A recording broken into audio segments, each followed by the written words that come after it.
Recently, I picked up a bunch of BU silver Morgan dollars from my silver dealer, and knowing that I like copper and nickel and other little miscellaneous stuff, he offered me a bag of this kind of goodies at face value. So, figured we'd go through this today and see if there's any better dates, any varieties, or any upgrades for my collection.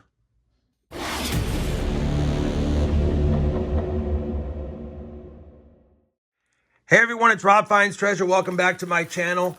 Periodically, I do get some miscellaneous coin bags like this, if you will, and I like to go through them and see if there's any better dates, any varieties, or any upgrades for my collection. Now, I don't really know what's in here, except for I do see some V-nickels, some buffalo nickels, some steel cents, maybe some wheat pennies, and definitely some Indian head cents. So, it doesn't look like anything at quick glance is going to be a better date or a key date or in great condition, but you just never know, and I figured I might as well hunt this with you guys and see if we have anything good. Now, I will be doing a Morgan VAM search on these Morgans. I have yet to even really look through them. We'll save that for another video, but I wanted to work on this bag today and just see if we can have some fun going through here and maybe scoring something nice. Give me a second, I'll dump it out, and we'll take a look, and then I'll get the sort started on it as well. All right, let's go ahead and dump out this bag of coins. And it definitely looks like quite a few buffalo nickels more than anything else. I do see a handful of V-nickels in here, and I definitely see some wheat cents and some Indian head cents. I've got my nickel coin hunts mat out for this hunt because obviously with the amount of buffalo nickels I saw in the bag, we're going to go ahead and see if we have any of these varieties and maybe some better dates. For the cents, I will use my penny hunt mat next, but for now, we're going to kick it off with all of the nickels. Let me go ahead and segregate the buffalo nickels and the V-nickels, and I'll be back with a look at what we have for those two types of coins. So we've got the sort done. You can see there's quite a few buffalo nickels, and I haven't looked at any of the dates yet. I just pushed them to the side. That's the assortment of V-nickels. One is a gold-plated one, 1902. That's not going to be worth anything because it's been altered, but we'll add it to the V-nickel section. And then this is all of the Indian head cents, steel cents, and wheat cents. So we'll go through this last. Let me go ahead now and get the buffalo nickels sorted by date and mint, and we'll see what we got in there. I'll be back after I have them sorted, and once I've got them sorted, then I'll check for any other varieties as well. All right, we have got them sorted, and it's quite the assortment. I'm going to quickly run through them and then point out the better dates as I do so. We've got one 1916. You can see it has a legible date. It's hard to see, but it's there. It's just a Philadelphia. It's not the DDO. We do have a slightly better date right here. It's a 1917. We do have a partial date, and it's a San Francisco. So definitely a slightly better date there. Two 1920s, a 1923, and then a slightly better date with a partial date, 1923 San Francisco. We'll take that one. Couple of 24s, couple of 25s. We even have a slightly better date here, 1925, San Francisco. So definitely a nice find. And then we've got 26, 327s, 228s, 129, and 129S. Not in the greatest shape. It's definitely been cleaned like some of these have been. Two 1930s and a semi-key date, 1931, San Francisco with decent detail. So that's going to be the find of the hunt no matter what. We've got a 34D, 35P, 35D and S, 36PD and S, and 37P and D, no 38s. So definitely quite the assortment. And then we even have one without a date, but it does have a San Francisco mint mark. So I'm probably going to go ahead and nic-a-date this. I've already placed it under the scope, and I just can't make out the date. It looks like it might end in a 1. Maybe it's a 1921. I don't know. I have no idea what this one is, but it is a San Francisco. So it could be, if it has a 1 at the end, a 21S, or maybe it's a 31S with a partial date. We'll have to see. I just don't have any clue exactly what it is yet, but I'm going to spend a little more time on it, and if I can extract a date, then I'll get it. I mean, it could not even be a 1. It might even be something else, but because it has a San Francisco mint mark on it, I definitely want to take my time and see if I can figure out that date before I nic-a-date it. But regardless, if I can't, we'll definitely add nic-a-date. I'll do this last. That'll be the last part of the video as far as the buffalo nickels are concerned. Let me go ahead now and run through these really quick to see if we have any of the, well, we're not going to have any overdates because I don't have those years, But any DDOs or DDRs, any of the 3.5 leg varieties, any of the 2 feathers varieties, and 2 feathers just means if you put it under the scope here, you're looking to see if this last little feather right here shows up. If it doesn't have that last little triangular feather piece below the other 2 feathers, then we know it's a 2 feathers. So I'll be looking for that as well. And then finally, we'll be checking for any overmint marks or RPMs. And then I already checked the 1916 to see if it was missing the F under the date, but it's there. So let me go ahead and just run through these really quick for any varieties, and I'll be back with a wrap up of that.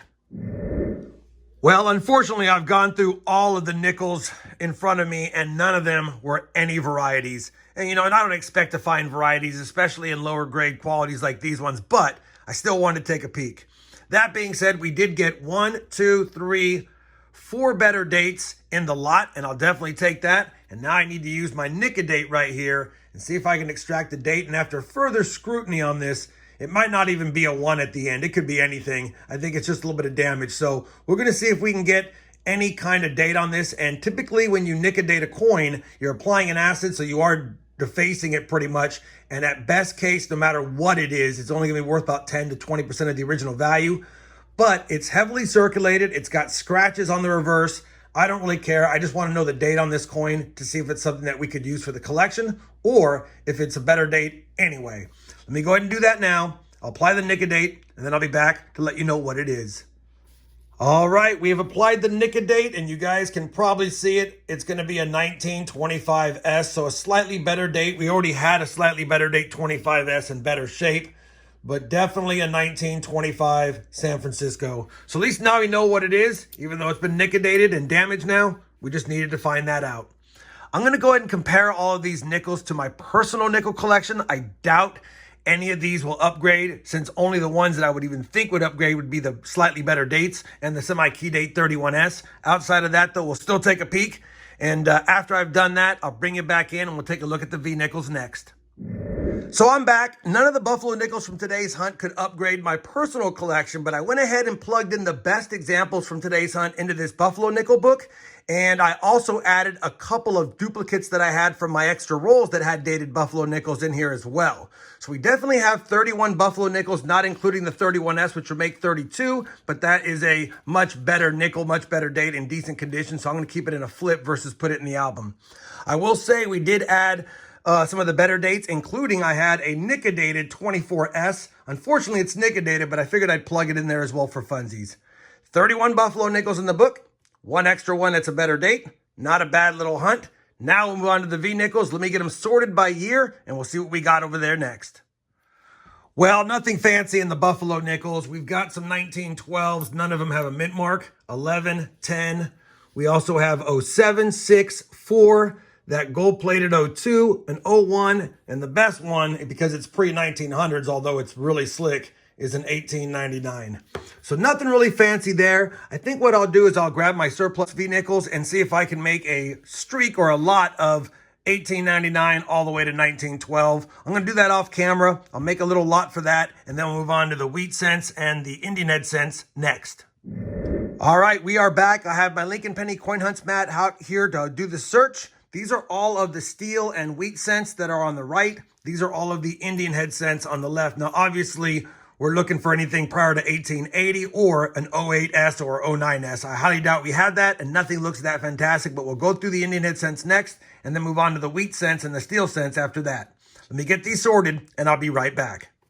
So we've got the Indian head cents sorted. Nothing really fancy here. We've got 1908, not the S, 1907s, 1906, 1903, 2, and 1901s. I've already checked them for any varieties. There's no varieties on them. And then the oldest ones, we do have an 1891, 2 1892s, 2 1893s, and an 1897. All these are in low grade, so I'm just going to go ahead and throw in my Indian head cent rolls and put them to the side for now. Now that we've finished the Indian head cents, let's move on to the steel cents and the wheat cents. We have finished sorting the wheat cents. These are the common coins up here. A 1918, a 1928, a 36, not the DDO, a bunch in the 40s, no varieties there, and a couple in the 50s, no varieties there. As far as the steel cents are concerned, we have quite a few 1943 Ps. None of them are the DDO. We have a couple of 43Ds. None of them are the RPM, and a couple of 43Ss, well, 4 of them. All of these are pretty much been replated or they're corroded. The best finds are going to be both of these 1943 steel cents, and based on what I can see, looks like they might be original and not replated. They definitely have a good patina to them and a little bit of oxidation starting, but still look pretty good. The 3 best wheat cents, it's not in the best shape, but has a little bit of red splashing on it. It's a 45p. And then the 2 better ones, a really nice 1945 Denver. I don't think it'll upgrade my collection. That's why I'm handling it. And then a nice 1955, of course, not the DDO either, but in nice shape. I know there's not a lot of value on the table, but again, I got this bag at face value. And when you factor in some of the better date Buffalo nickels I got, including that 31S, we came out okay. I'll go ahead and sleeve up and add these to my personal collection. Of course, check the better condition ones against my personal albums and see if we're fortunate enough to have an upgrade. Hopefully you guys enjoyed this miscellaneous coin bag hunt. If you did, I'd appreciate that thumbs up. And as always, everyone, happy hunting and thanks for watching.